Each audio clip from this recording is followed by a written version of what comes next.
Okay, so for today's homework journal, we have this problem over here. And so to begin with this problem, we have to recognize that this equation over here may look like a complicated trig thing, but in reality, it's just a quadratic in disguise. So what we can do is we can replace all of these cosines with x's.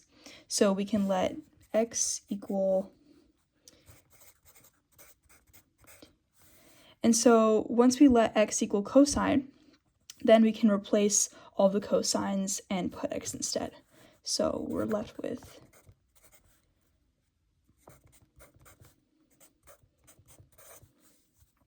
so now that we have this quadratic function, then we can factor it out so it's easier to solve it. So the factor for this, I like to use the diamond method. It'll just be 2x minus 1 and x plus 1. And so once we have the factor for this, then we can go ahead and solve each of these.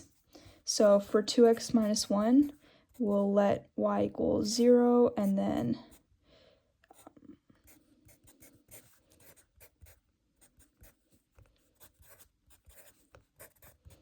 so x equals 1/2 for this.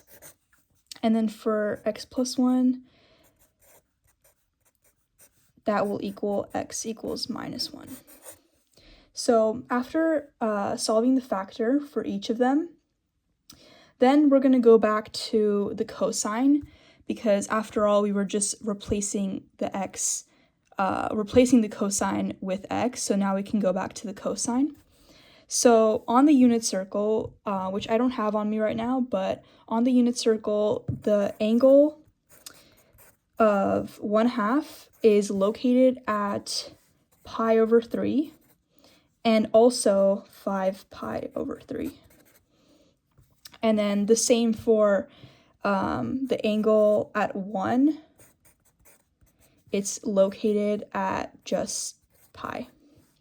And so once we have these 3 points, then we can go back to this interval thingy restriction that we have over here and just consider if all of these answers fit into here, which they do. So technically all 3 of these are right.